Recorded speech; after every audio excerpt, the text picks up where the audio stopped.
Hello, and welcome to Five Things. I'm Dana Taylor.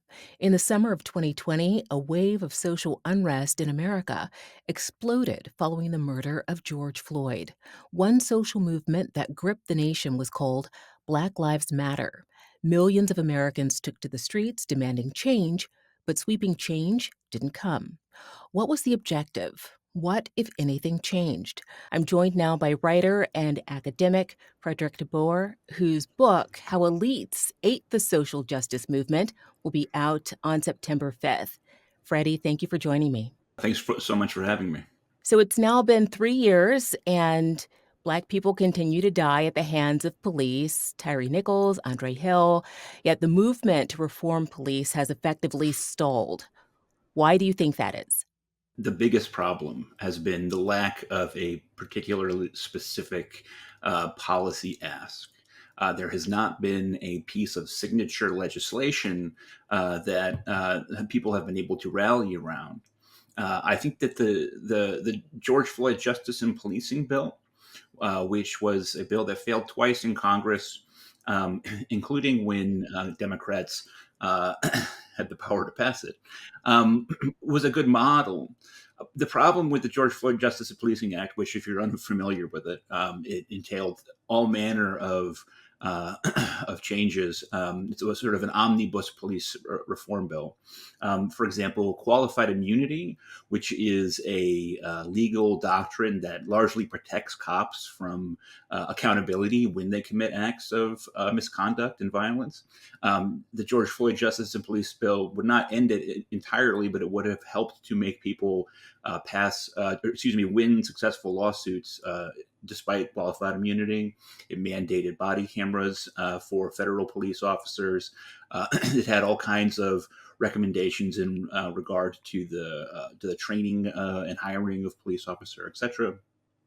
That was, I think, a good bill, but I think you can sort of see how the unique aspects of 2020 worked against it. Many activists saw it as sort of a watered down reformist bill, and they wanted more substantial change. I do want to point out that this is not a unique moment. So many people would argue that the civil rights movement of the 50s and the 60s began to stall out a little bit after the passage of the Civil Rights Act and the Voting Rights Act, which remain the most important pieces of civil rights legislation in this country's history, because those had been such incredibly important goals. And once they achieved those goals, the next step became difficult, and there was factional politics about what the next step should be, and there was no clear legislative ask, which I think is still the problem that we have today. So, in your opinion, what needs to happen to spur legislative change on a national basis for there to be an urgency about that? The first thing that we have to look at is simply like the structure of the Senate and the use of the filibuster. It is not uh, a rational situation where Joe Manchin, a figure who was deeply out of step with the majority of his party and who represents a low population state, has such immense power in our system. This gets back to the question of a legislative ask, because what the Democrats will say, sort of institutional Democrats will say, is, well, okay, you want us to go out and expend some political capital on this issue. What do you want us to do specifically? That's on the national level. There have been local level initiatives like having crisis teams respond to behavioral crisis calls instead of having police respond to that. Philadelphia recently announced the creation of one. Have you seen change on a local level that's been successful? I mean, for a lot of things, it is genuinely too early to say because it's taken a couple of years for these things to happen. But absolutely, things like the Philadelphia legislation is something that I've been calling out for a long time. I mean, I think part of what makes this issue so incredibly daunting is um, it is a classic scenario of every little unit, every police department, every municipality, right, has its own level of police corruption and police violence and police racism. And you can't pass a federal law and just say, okay, police stop being racist, right? Um, there just has to be long-term, slow, sustained efforts to sort of reform these police departments. But I also think that it's important to say that Some of these experiments don't appear to have worked. In Portland, where they have more or less passed widespread drug decriminalization, so that you merely get a ticket and then the offer to go to rehab, has resulted in spiraling levels of overdoses and homelessness in that area. Do you think that it's fair to say that it's happening in all municipalities? I think where there are black people and there are police, there is going to be incidences in which black people are, at the very least, policed differently from everyone else. I mean, I think that the issue is that uh, um, systemic. Now, I will say, back when this was happening, when all this debate was happening, there was sort of a back and forth that you would get about, are there any good cops? And some people would say, yes, there are some good police. Some people would say, no, they're all rotten. But I think the proper response is, it's not really relevant whether individual police officers are individually racist or individually principled or what, right? Because the problem here is there would be no way that it would just happen to be the case, right? That we would see such universally different policing of minorities in America unless it was a systemic problem, right? And so I think the problem is like getting past the notion of good and bad cops and concentrating on the fact that this is found everywhere. As in Baltimore, you have people who, black people who are frequently uh, over policed or aggressively policed by black officers. Right, there's been a constant complaint in Baltimore, for just to pick one place. So these have to be understood as like systemic issues that are not reducible to like the individual virtue of individual Okay, as cops. you mentioned earlier, the civil rights movement took a while to get going and to keep itself going. What are the ingredients of a successful social movement that were missing with Black Lives Matter?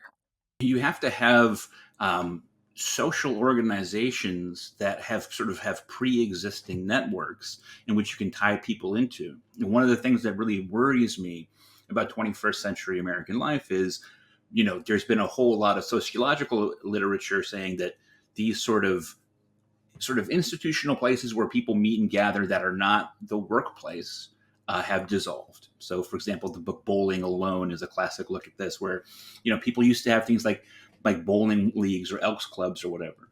Uh, the civil rights movement had the black church. Right, you really cannot underestimate how important the black church was to the civil rights movement. The issue is, in the era of social media, it would sound like or seem like that would be very easy. The problem with social media connections is, although they're very broad and big networks, the connections are very fragile. So movements are often co-opted by politicians, the media, etc., who want to galvanize momentum for their own purposes. You say that elites co-opted social movements. Is your concern with elites taking the vocal lead on the Black Lives Matter movement and other movements that they don't cross the finish line with even the leanest legislation? I think that's a good way to put it. I will never forget the image of Nancy Pelosi and Chuck Schumer wearing kente cloth and kneeling, right, along with a whole big group of them, to honor George Floyd. Okay, there was some people who felt that it was culturally appropriative for them to wear kente cloth, but that's not really my business. But it only means something if you then do something. Was the momentum behind Black Lives Matter squandered on all or nothing propositions like defund the police? I would probably start with the preamble that I 100% understand looking at the record of American policing, looking at this reality, and saying to yourself, this can't be reformed. We need to pull this up from the roots. And we can only sort of wipe this away and try something else. And I get it. Um, but to me, looking at policing and all of its failings, and deciding you're going to simply abolish the police, which is what some people meant by defund the police, not others. But if you're going to abolish the police because they don't work well, I would make the analogy: if the water and sewer department was revealed to be full of racism and corruption and systemic problems, We would never say, okay, therefore we're not going to have a water and sewer department, right? Like that would be a major mistake because you can't just let sewage run in the streets, for example. I think that we can envision dramatically different versions of policing than the ones that we have today. And I think we have to be really realistic about what the outcome of defending the police would actually look like. So, social movements operate on a pendulum. I want to discuss the snapback. How far did the pendulum swing away from the Black Lives Matter movement and other social movements following the apex in the summer of 2020? I think there is an adjustment going on. If you look, for example, in the world of diversity, equity, and inclusion, um, everybody in 2020 wanted to do something. Tens of billions of dollars were raised, and there was a really noble desire to help. But if you are an investment bank, if you are a Ivy League university, if you are a major nonprofit, um, the way that you help is that you hire people. I think there's begun to be some pushback and skepticism about that kind of institutional approach. So, what are the issues going forward? Do you think that they're nearly identical to what they were prior to the protests that peaked in 2020? I would say that like the sort of structural issues remain the same. I cannot overemphasize the importance of eliminating qualified immunity that protects cops. And I've always said that the best thing that we can do for Black people or for people of color writ large is create the kind of economic circumstance in which, yes, of course, we don't want people walking around with racist feelings towards Black people.